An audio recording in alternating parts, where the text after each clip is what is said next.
da iawn i chi gyd, a chroeso cynnes i'r oedfa ar y Silgwyn, y Pentecost, 50 diwrnod wedi'r Pasg. Diolch i chi gyd am ymuno ni eto y bore hwn. Gadewch i ni awfrymu gweddi dros Wcrain, gweddiwn. Holl alluog Dduw, ffynhonell pob meddwl o wirionedd a hedd, enyn yng nghalon pawb wir gariad at heddwch, ac wrth o'i thineb pur a heddychlon, arwain yr rhai sy'n ymgynghori dros genhedloedd y byd, fel yr hyrwyddiad y deunas mewn tangnefedd, nes llenwi'r ddeiar a gwybodaeth o'th gariad, trwy Iesu Grist ein harglwydd. Amen.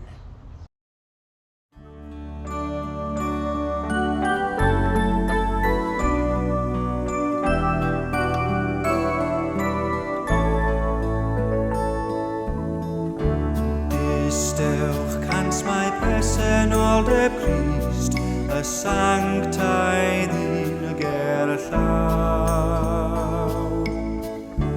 Dewch blagwch ger ei fron, mewn dwfn barchedig frawr.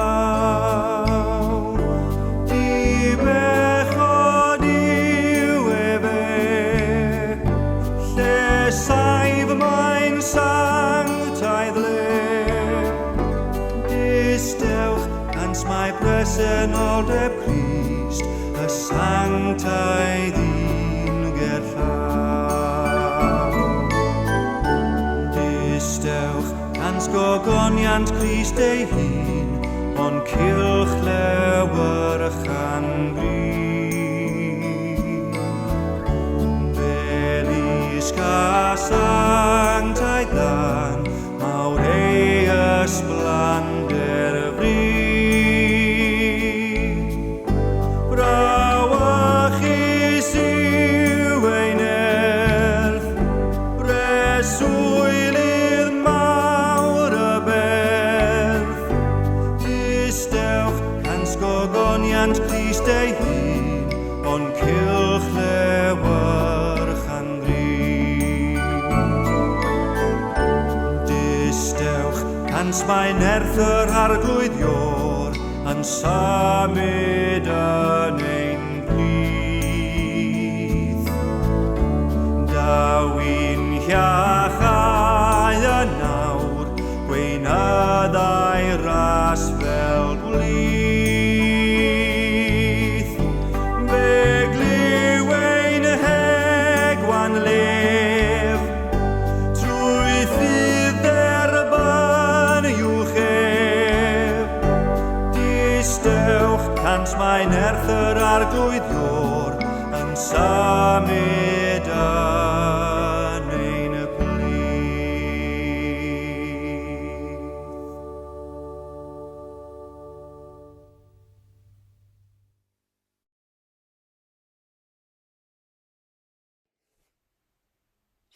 Dyfodiad yr Ysbryd Glân. Ar ddydd cyflawni cyfnod y Pentecost, yr oedd e'n doll ynghyd yn yr un lle, ac yn sydyn fe ddaeth o'r nef sŵn fel gwynt grymus yn rhuthro, ac fe lanwodd yr holl dŷ lle roeddent yn eistedd. Ymddangosodd iddynt dafodau fel o dan yn ymrannu ac yn eistedd un ar bob un ohonynt, a llanwyd hwy oll yr Ysbryd Glân, a dechrau asant lefaru a thafodau diethyr, fel yr oedd yr ysbryd yn rhoi lleferydd iddynt. Yr oedd yn preswylio yn Jerusalem i ddewon, pobl ddiwiol o bob cenedl dan y nef. Ac wrth glywed y sŵn hwn, fe amgasglodd tyrfa ohonynt, ac yr oeddent wedi drysu'n lan am fod pob un ohonyn nhw'n i clywed hwy'n siarad yn ei iaith ei hun. Yr oeddent yn synnu ac yn rhyfeddu, ac yn dweud, onid Galileaid yw'r rhai oll sy'n llefaru. A sut ydyn ni'n i clywed bob un ohonom yn ei iaith ei hun, iaith ei fam?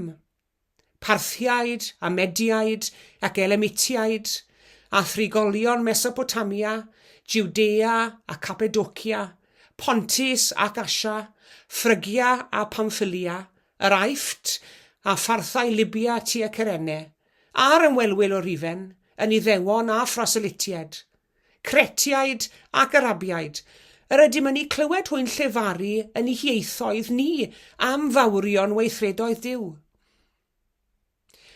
Yr oedd pawb yn syni mewn penbleth, gan ddweud y naill wrth y llall, beth yw ystyr hyn? Ond yr oedd eraill yn dweud yn wawdlyd, wedi meddwi y maint.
Dydd Mercher diwetha, fe ddaeth y cerflun metal enfawr yma, sydd wedi wneud yn gyfan gwbl o gillill ar ymweliad â Chymru am yr eildro.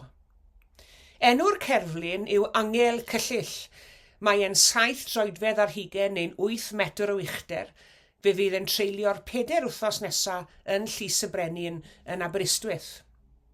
Ac ers y flwyddyn 2017, mae'r angel wedi ymweld ag 20 o drefi a dinasoedd, ac am mis Hydref eleni, fe fydd yn ymweld â Wrecsam, sydd newydd dderbyn statws dinas.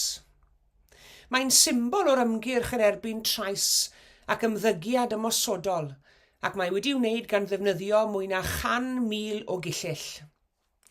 Mae'r cerflun wedi bod ar daith ledled y Deyrnas Unedig i godi ymwybyddiaeth o droseddau cillill, a sut mae'n effeithio'r gymunedau a theuluoedd ac unigolion.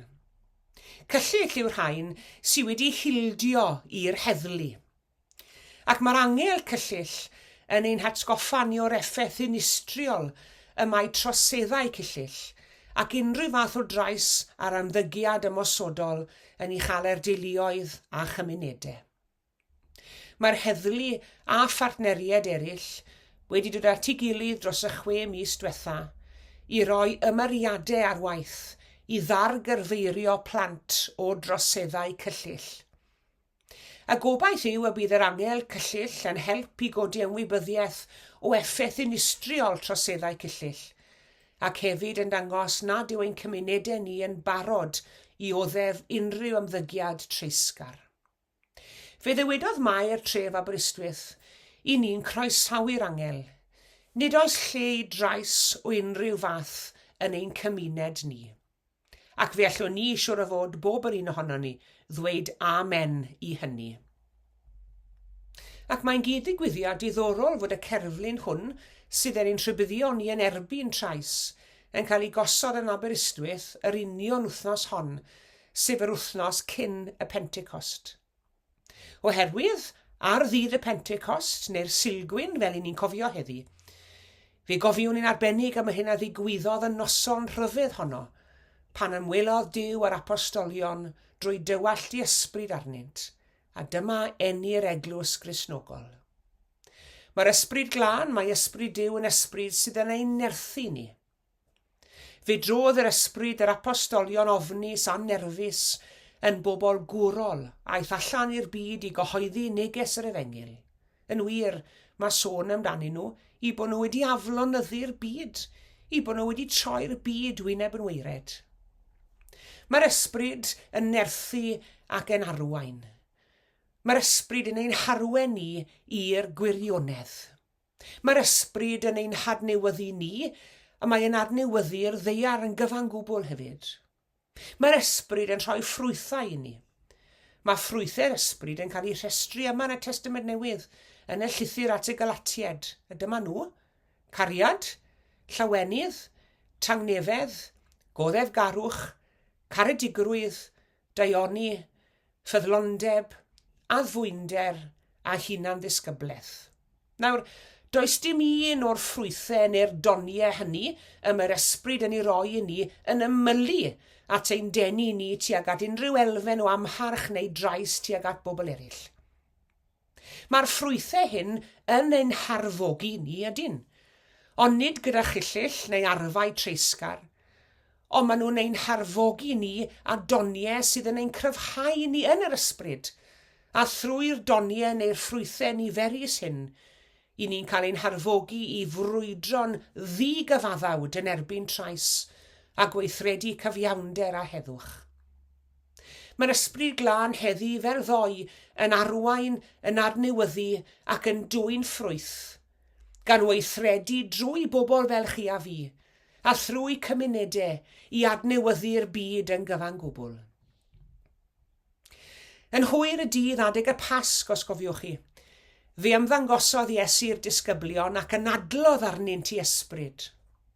Ond ar fore'r Pentecost, fe dderbyniodd yr apostolion yr ysbryd nid fel anadl dawel, ond mewn modd llawer mwy dramatig, fel gwynt yn ysgwyd y lle, gan lenwi i meddyliau a'i calonnau. Geson nhw'i meddiannu gan gryfder newydd, mor fawr fel i bod nhw'n gallu cyhoeddi atgyfodiad Crist mewn gwahanol ieithoedd.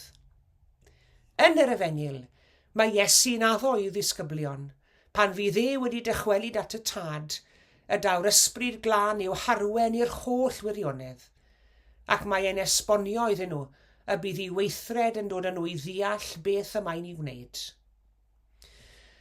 Oedd y disgyblion yn cael trafferth mawr i ddeall bod eu harglwydd wedi dioddef y fath ddioddefaint a marwolaeth, ond y ddawodd Iesu y byddai'r ysbryd yn rhoi dealltwriaeth newydd o wirionedd y digwyddiad a chybol hwnnw iddyn nhw.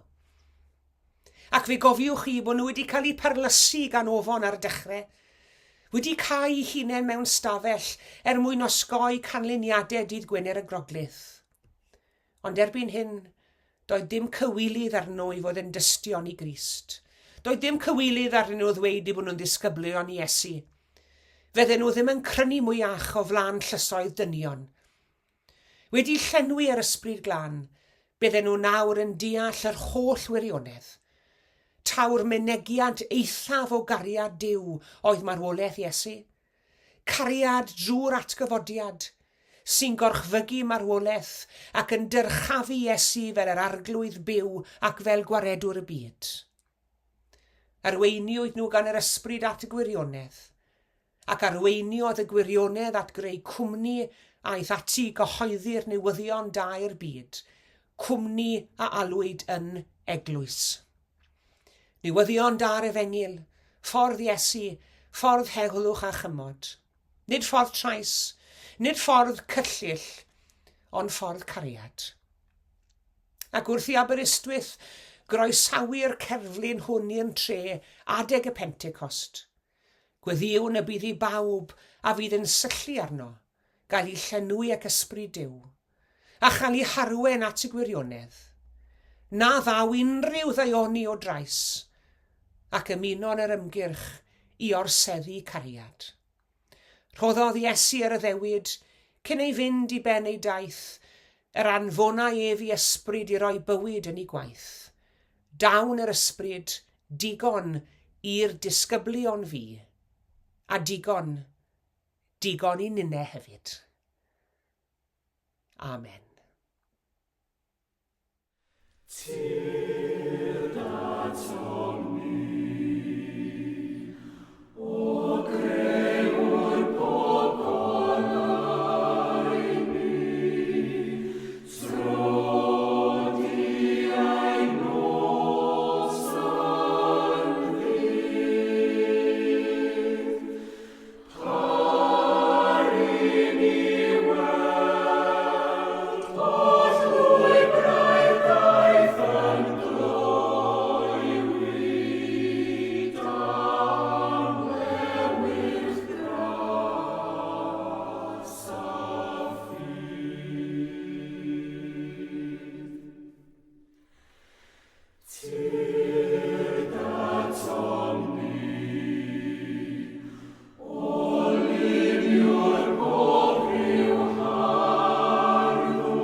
Gweddiwn.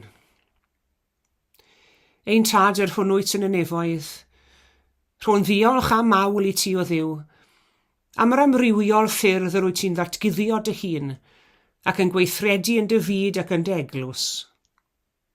Ac yn arbennig heddi ni am ddiolch i ti am ymwneud â ni drwy dy ysbryd glân.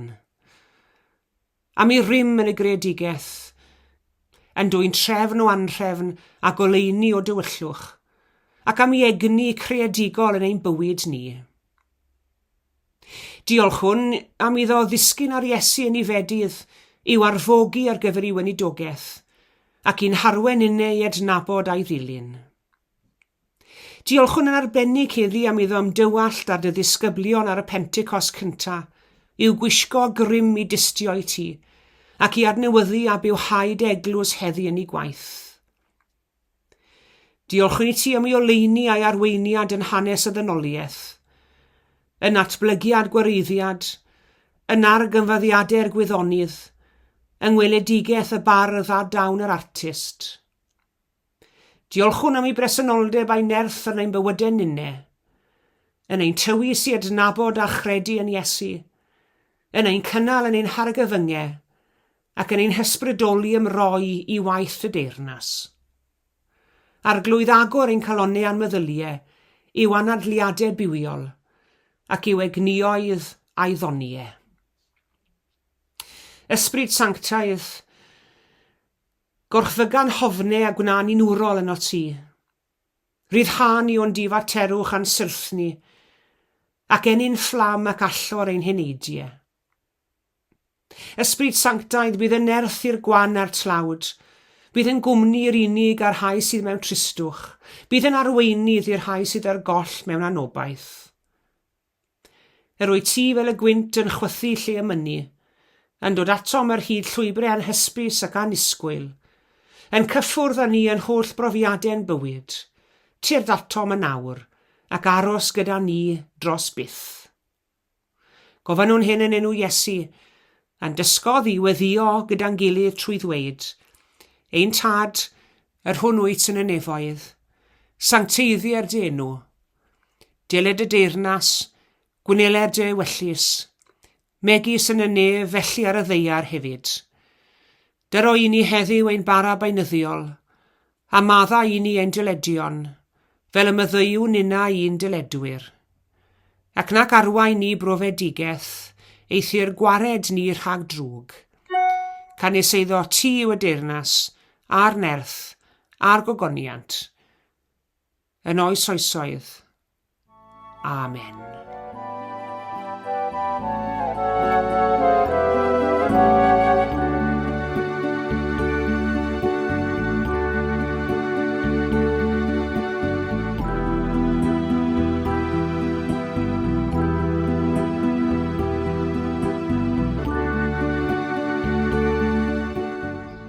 Diolch yn fawr iawn i chi gyd am eich cwmni yn yr oedfa heddi.